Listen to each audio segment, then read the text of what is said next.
mismo nagpapunta sa akin dito para alamin kung may kinalaman ka sa aksidente ni Uncle at kung may kinalaman ka kay Angel. Is everything my fault now? Hindi naman kami ang naninisi, si Uncle mismo. Si Uncle? Alam mo, Karen, ayokong ikaw yung tunay na apo dahil gusto kita. Kaya ito, nagpa-practice akong umiwas sa'yo. What's this? Ang Uncle Sir Menron sumulat niya. Kapag sinabi niya lahat ng kasalanan mo, sisiguraduhin ko na magpapahid ka. Gusto kong malaman ng totoo kung sino ba talaga ang anak ni Maggie. Si Karen ho. Sa akin nga napunta ang totoong anak ni Maggie. Si Karen nga yun. Si Ana Si nga. Karen Oh my nga. God! Ang gulo nyo! Talagang kailangan mahanap namin si Maggie. I just want to know the truth. Kung sino kina Ana at Karen ang totoo kong apo. Si Uncle, nakakausap na nila si Uncle. Kaya kailangan mo siya unahan bago pa siya makapagsalita. Anong bahala? Peter. Sino nagpadala sa inyo dito? Umahin ka! Hello? Nagawa mo na ba? Naging problema na naman eh.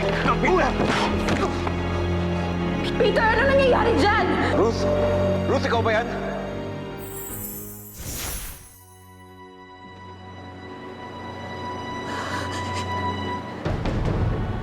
Ma? Are you alright?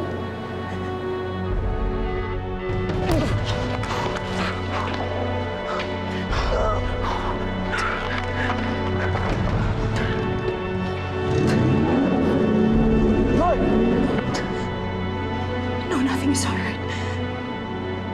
Go pack your things. We're leaving.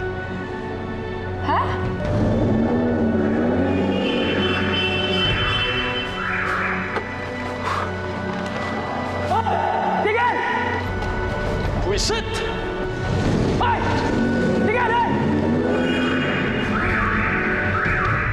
Kararating lang natin dito ah. Saan tayo pupunta? Just do what I say! Pack your clothes now! May kukunin lang ako sa office. Babalikan kita.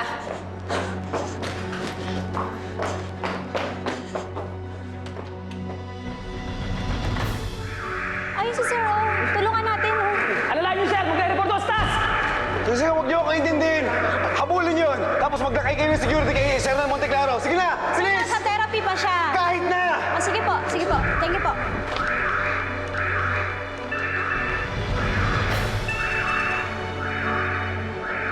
Hello, Carla. Dad? Dad, I think something's wrong with Mom. Wala siya eh. Hindi ko na nga alam yung gagawin ko eh. Saan nagpunta yung mami mo?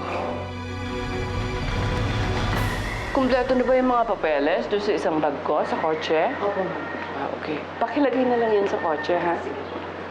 Nina, can you please tell Karen and Ana that I'm leaving for the office dahil meron akong meeting with the board members and then dadiretso na ako ng ospital, ha? Iha? Bakit? What's wrong?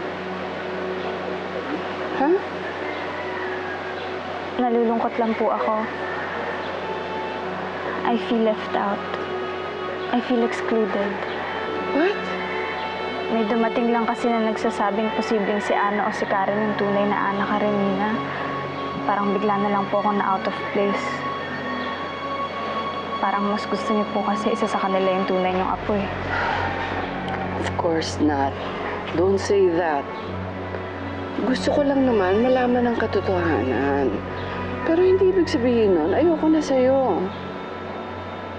Alam mo, Nina, kahit sino pa sa inyong tatlo ang totoong anak Karenina, pantay-pantay ang pagtingin ko sa inyo. I just need to know the truth. Yun naman ang gusto natin lahat, diba? Ang katotohanan. Para matapos na ang lahat ng gulong ito. Ha?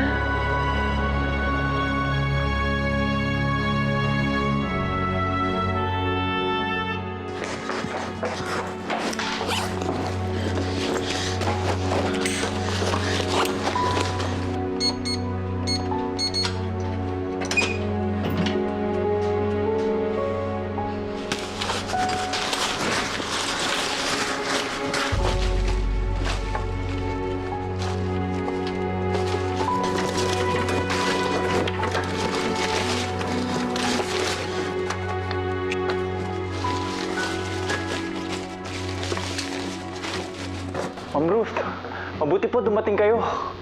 Tatawagan ko na po sana kayo eh. Can't you see I'm busy? Urgent, ma'am. Ngayon ko na nalaman. Si Doña Carmela pinapunta ang mga heads ng companies dito. Oo, tama yung narinig mo, Ruth. Abel! Sige, naiwan mo na muna kami.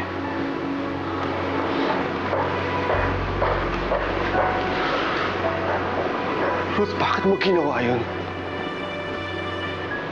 What are you talking about? Ruth, bakit? Tsaka bakit ka kumukuha ng pera? Ha? Bakit, Ruth? Abel, wait, I can explain. Walang iya ka. Sarili mong uncle!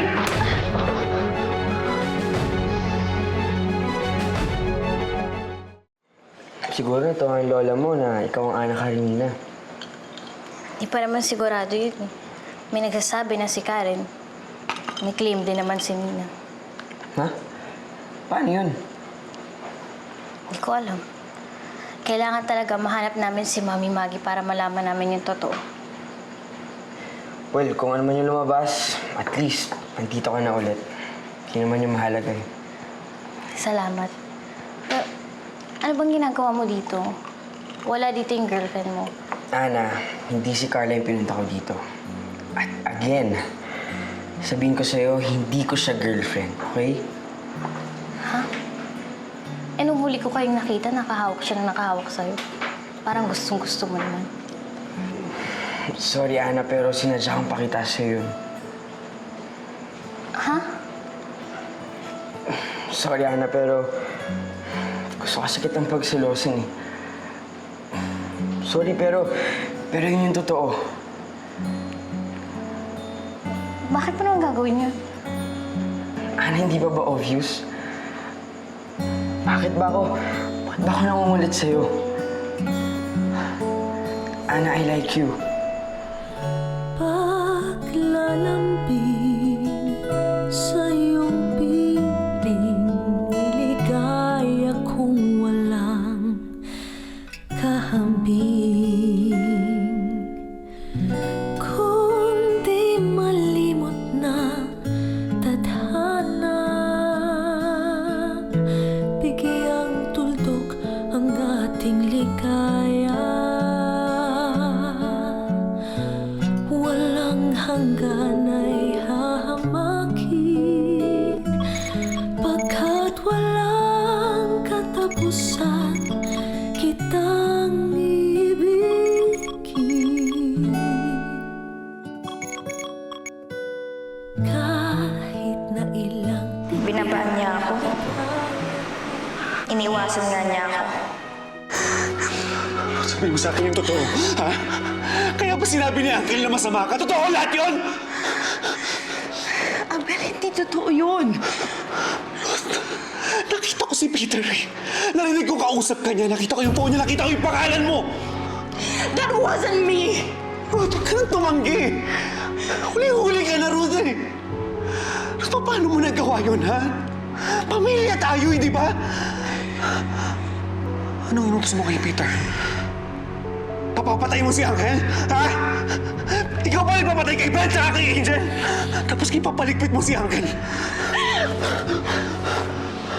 Ginawa ko lang yan para sa kabutihan ng mga anak ko! Gusto ko siguraduhin na sa kanila mapupunta ang pinaghirapan ko. Hindi sa mga peking anak Karenina na yon!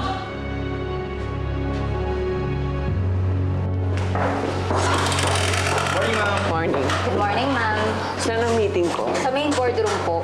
Pero hindi pa po kumpleto. Si Ma'am Ruth at Sir Abel, nandun po sa office ni Mr. Monteclaro. Si Ruth? Yes, ma'am.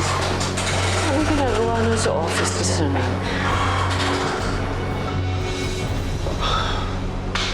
Alam mo, nagawa to, Ruth. Paano mo ito nagawa sa pamilya natin?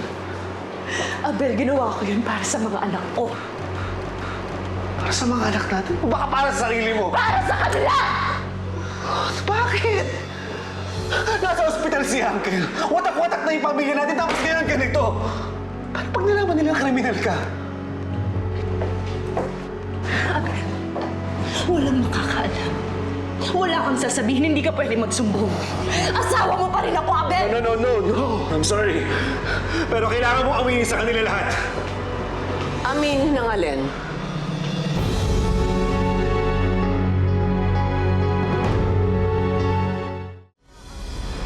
What's happening here? What's going on?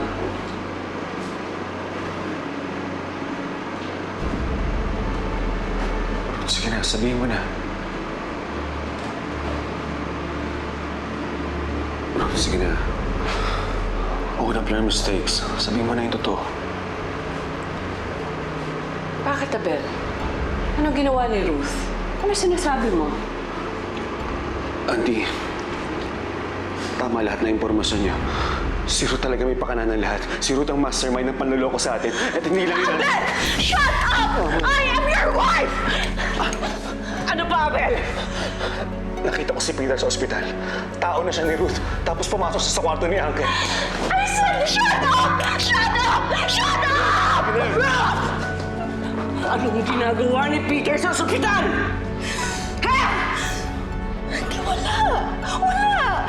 Tell me the truth! Tinatakot lang ako. Natakot ako kaya I asked him to... I'm so sorry, Auntie. I'm so sorry. Hindi ko akalain na abot siya ganito. Hindi ko talaga alam. I'm so sorry. Walang iyak! Bakit ang saya mo? Wala. Wala lang. Eh ikaw, bakit ang sungit mo? Nililito ako eh. Saan? Kung gusto ko pa ba talaga maging Monteclaro? Maging apo? Dahil kay Aldrin? Ayoko naman kasing lumayo sa kanya eh. Ayoko masira yung pagkakaibigan namin. Napaka-arte mo talaga. Hindi pa nga napapatunayan na ikaw yung totoong anak ka rin, Nina. Feel na feel mo naman na hindi na kayo pwede ni Aldrin. Nina, hindi ako ang feeling. Ikaw. Napagkamala ka lang tunay na anak ka rin, Nina, no? Kung makaasta ka, kala mo angat ka na sa amin? Hindi ako ganun. Ano ba? Ganun ka. Mapagmataas ka, feeling mo ang galing-galing mo, feeling mo prinsesa ka, feeling mo donya ka, feeling ka. Alam mo, para hindi ka nalulungkot sa naging anak mo, bakit di ka na lang gumawa ng bago? Nakabuo ka noon, makakabuo ka ulit ngayon. Ano ka ba? Siyempre, ayoko naman palitan ng isang bagay na hindi ko pa nalalaman at hindi ko pa nakikita. Eh, paano ka makakapag-move on? Hay nako, ayokong mag-move on.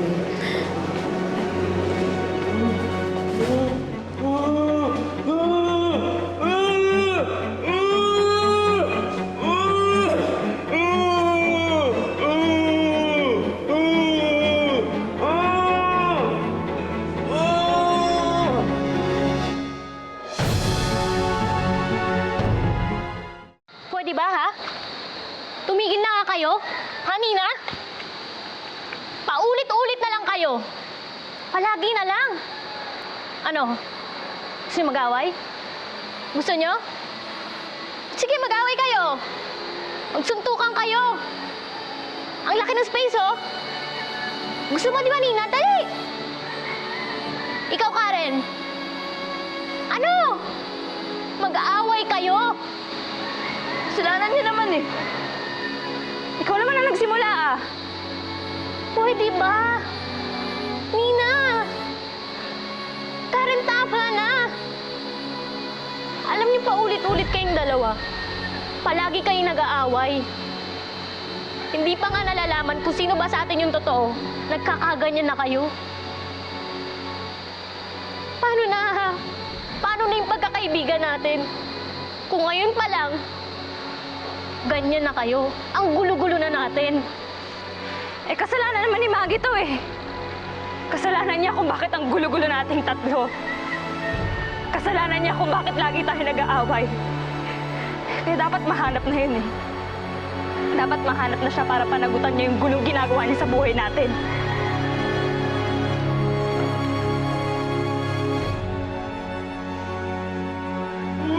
Si Maggie, ang anak ko. May masakit po ba? Dahil natin Si Maggie yun. Maggie, ako ito. Tinato kita para sa sarili kong anak! Natawa mo na ako sa kanya, tapos pinanak mo ang patay ng angkaw mo! Tama na.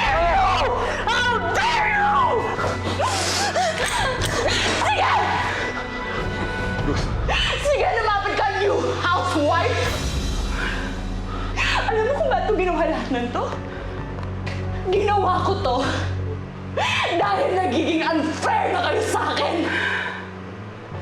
Nakiusap ako kay Akin. Nagmakaawa ako. Pero nakinig ba siya sa akin? Ate, hindi. Gusto pa niya ako ipakulong at tatanggalan niya ako ng mana. This company and everything!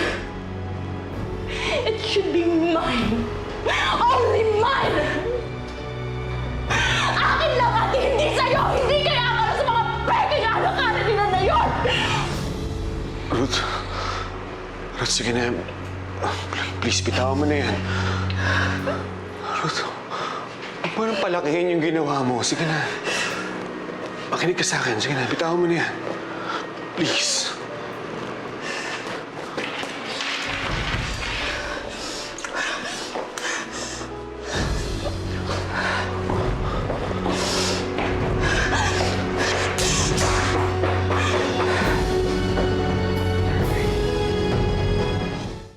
Buhay si Bobby. Tinatawag niya. Sir, tara na po. Sir! Sir! Buhay talaga ka na po. Yes po. Salamat po. Excuse me lang, na-agitate niyo pa siya, sir. Sir! Hindi. Teka lang. Excuse me lang po, Huwag niyo ako ilayo sa anak ko. Teka, sir. Sige na po. Maggie! Maggie! Ibalik niyo sa akin ang anak ko.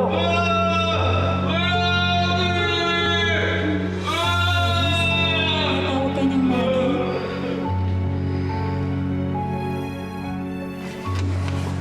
Makita mo na? Sama-sama talaga nung ninang yun. Sana talaga hindi siya yung tunay na apo. Sana isa sa atin para hindi na siya makapagyabang. Karen, bakit ba palagi na lang kayo nag-aaway ni Nina? Dahil makasarili siya. Nung nalaman ng lahat na anak siya ni Tito Abel at posibleng anak ni Mami Maggie, kumontra ba tayo? Hindi. Ginusto pa nga nating umalis eh.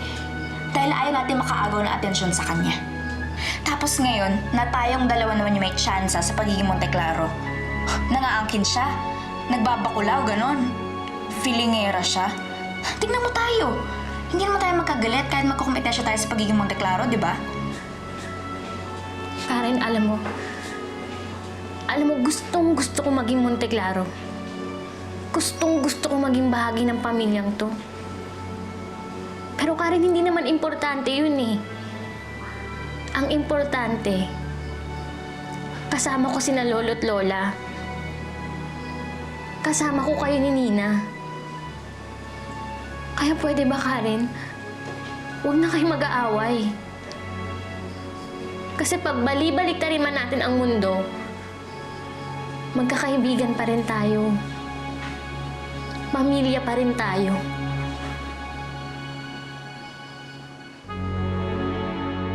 Nina, sandali. Huwag ka naman na magalit, oh. Hindi naman ako galit eh. Bitter lang ako. Bitter ako kasi nangaagaw siya ng nanay at saka ng pamilya. Pero Nina, ang akin lang, wala namang masama kung Monteclaro din isa sa kanila, di ba? Ikaw, parte ka na ng pamilyang yun kasi tatay mo si Sir Abel. Kung nanay mo man si Miss Maggie o hindi, wala nang mawawala sa'yo. So dapat magbigay ako. Dapat hayaan ko lang sila na agawin nila yung atensyon sa akin ni lolo't lola. Pero Nina, ang akin lang, sana naman hindi mo na sila inaway. Wala naman sigurong masama kung gusto niyo magkaroon ng nanay, di ba? Ikaw, may pamilya ka na, may tatay ka. Pero sila ano? Wala, mag-isa lang sila.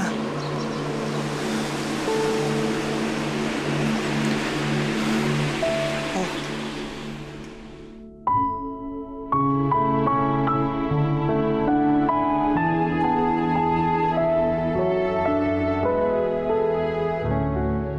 Ma'am, pinamove ko na po ang board meeting. Sige, salamat. Please excuse us.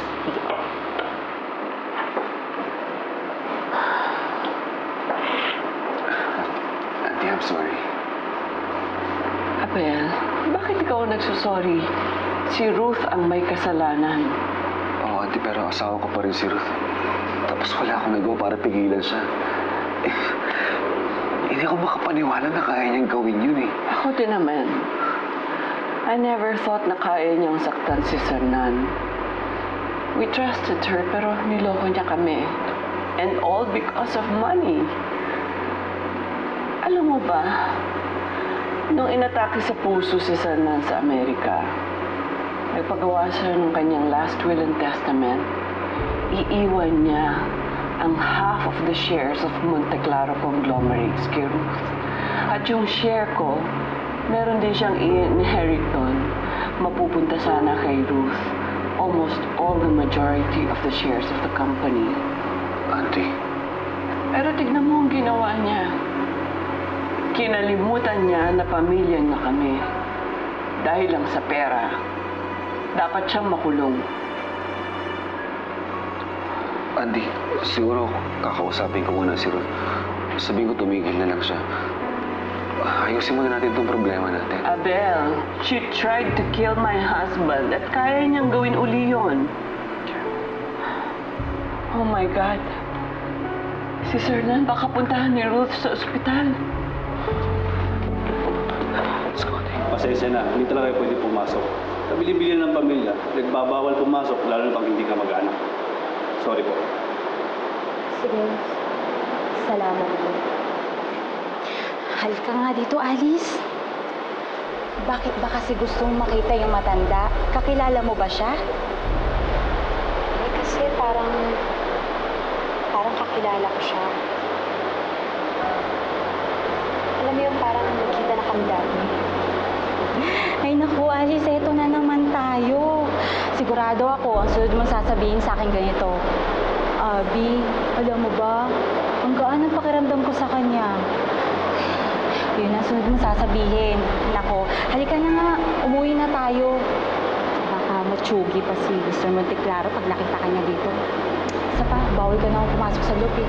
Kasi hindi ka naman daw kapamilya. Halika na. Alice, halika na.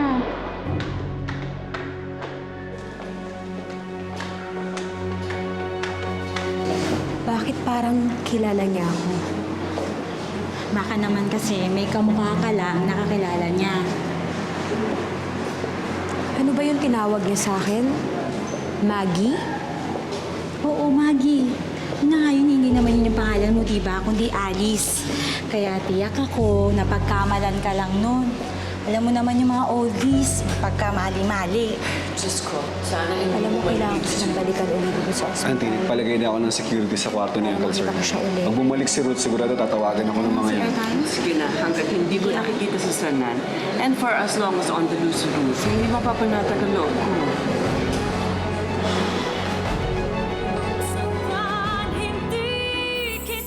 Ma, ano ba nangyayari sa'yo? Ba't tayo lumipat dito? Give me your cell phones. Hindi niyo tatawagan ng daddy niyo o ang lola niyo o kung sino man sa bahay na intindihan niyo? Aldrin? Dad, nasa hotel room kami. Ano ba talaga nangyayari? Ma'am. Mommy, Daddy, si Mr. Monte Claro? Siya ang daddy ko sa panaginip? Dapat kasi nanahimik ka na lang. Tinuturo na ako ni Uncle. All because hindi mo nagawa yung dapat mong gawin. Ma, sino mong kausap mo? Ay, si Mami Maggie! Ay, Dito na lang tayo habang buhay. Magtatago na lang tayo. Aldrin, wait! Nagpunta ako rito para kausapin ng mami niyo. Mami Maggie?